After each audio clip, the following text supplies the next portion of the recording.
मैं मौजूद हूँ पटना के आरजेडी कार्यालय में, जहां पे थोड़ी देर पहले प्रतिपक्ष नेता तेजस्वी यादव ने आरजेडी की ओर से घोषणा पत्र जारी किया और इस घोषणा पत्र का नाम प्रतिबद्धता पत्र रखा है। इस घोषणा पत्र में दलित, अल्पसंख्यक एवं अति पिछड़ी जातियों के लिए विशेष रूप से ध्यान रखा गया। वहीं तेजस्वी यादव ने कहा है कि अगर मेरी सरकार आती है तो मैं तारीख को फिर से चालू कर दूंगा। वहीं पुलिस बहाली में 8वीं पास को भी मैं लूंगा।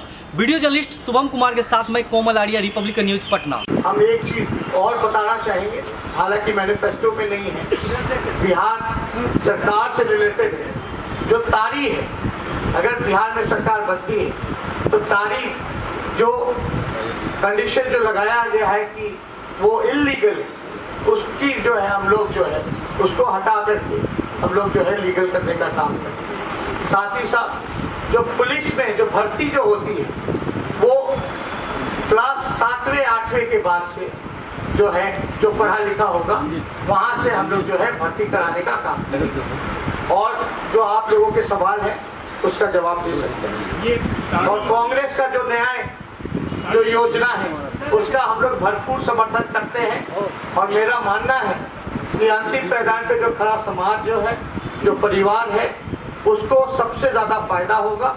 और खास तौर पे बिहार राज्य जैसे जो पिछड़े राज्य हैं उसको इस योजना से सबसे ज्यादा लाभ होगा, क्योंकि इस योजना में ज्यादातर जो गरीब हैं वो दलित, महादलित, पिछड़े और अति पिछड़े समुदाय से, जातियों से आते हैं।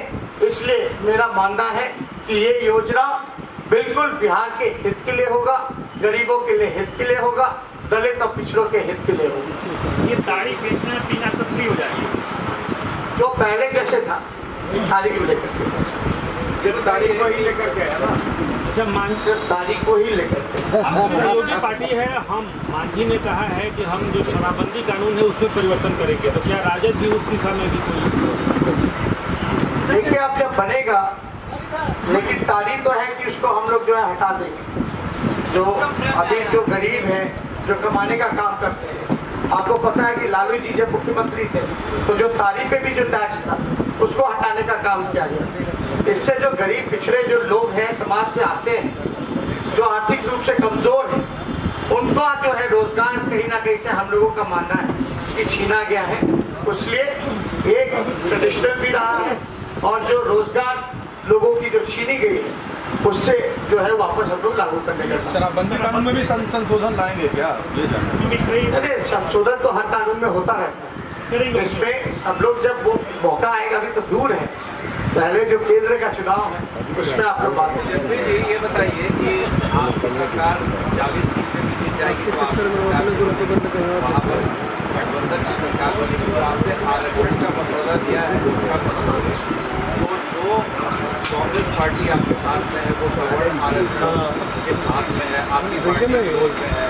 आप जिसकी जितनी आबादी उस हिसाब से हिस्सेदारी की बात कर रहे हैं। ये जो आरक्षण है जनरल के लिए हम आपको बता दें। और मेरा मानना है कि ये जो आरक्षण जो है वो स्वर्ण अमीरों को मिला है, ना कि स्वर्ण गरीबों को मिला है। हमने पहले भी कई बार कहा है। अब बताइए, जो इनकम टैक्स रिटर्न भरता हो उसको भी आरक्षण है, जिसके पास 5 एकड़ जमीन है उसको भी आरक्षण है। तो कहीं ना कहीं से हम किसी का विरोध नहीं करते। जातीय जनगणना हो जाएगी, हर एक जात का जातीय जनगणना हो, दूध का दूध, पानी का पानी हो जाएगी। जिसकी जितनी संख्या है उस हिसाब से उसकी हिस्सेदारी मिलनी चाहिए। तो ये हम लोगों का पुराना स्टैंड।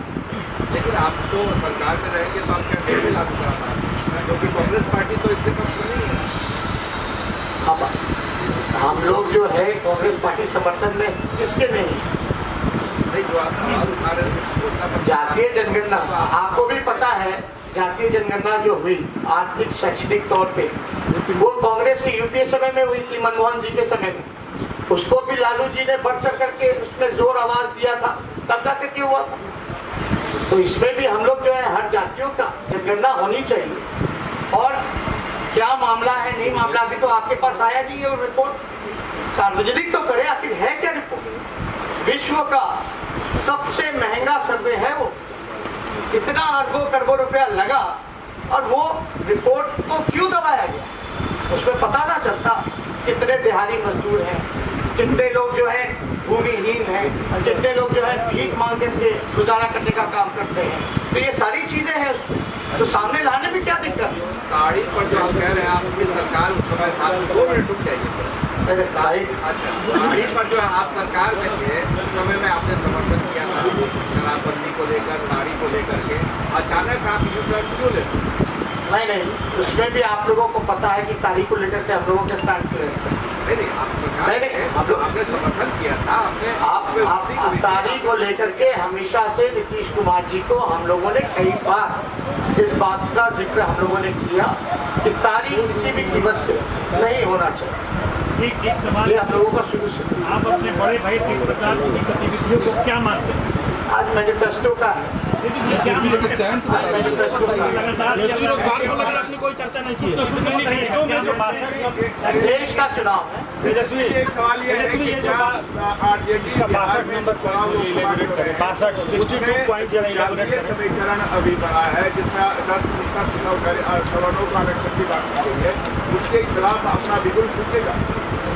आप लोग ऐसे कह रहे हैं कि कोई नया चीज हम लोग लेकर के आए। देखिए, ये तो हम लोगों का पुराना स्टैंड है सामाजिक न्याय और धर्मनिरपेक्षता को लेकर के।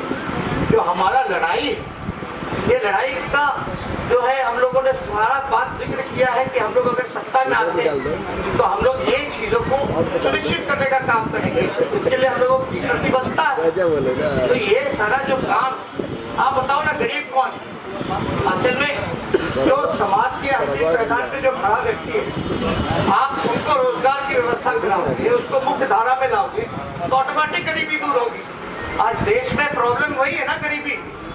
तो गरीबी ही को तो दूर करने की बात है इसमें। तो इसको आप सिर्फ जातीय तौर पे ना देखिए, आप तो कह रहे ना सर्वेक्षण कराइए, पता चल जाएगा कौन जो गरीब हो, चाहे स्वर्ण में गरीब हो, चाहे दलित हो, पिछड़े में हो, सबको आप दीजिए, लेकिन वो कम से कम आप सर्वेक्षण तो कराइए ना। और क्यों भाग रहे हैं? कांग्रेस के घोषणा पत्र से आप सहमत हैं?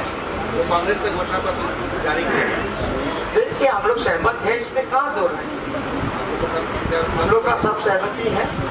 हालांकि हमको पर्सनली जो है खुद मौका नहीं मिला, लेकिन पार्टी के जो लोग हैं उन लोगों ने सारी चीजों को रखा है और हमारी जो राय हुई है पार्टी की, जिन्होंने पढ़ा है, सब लोग इससे सहमत। तेजस्वी घोषणा पत्र के 62 तेजस्वी 1 मिनट, बस मैं 1 मिनट का समय लूंगा। ये 62 नंबर जो उसे आपका एक सवाल पे, उसमें पहले तो 62 में बगैर कर लीजिए, बगैर मीडिया के। और ये सबसे महत्वपूर्ण है कि आप साथियों के लिए है, क्योंकि आपकी आजादी, आपकी ऑटोनॉमी हम सुनिश्चित करना चाहते हैं। ये नहीं चाहते हैं कि पूंजी जो तय कर दे वही दिशा और दशा हो। हम मीडिया में भी आंतरिक लोकतंत्र आपके पक्ष में लाना चाहते हैं। चिट्ठी लिख रहे हैं कि सब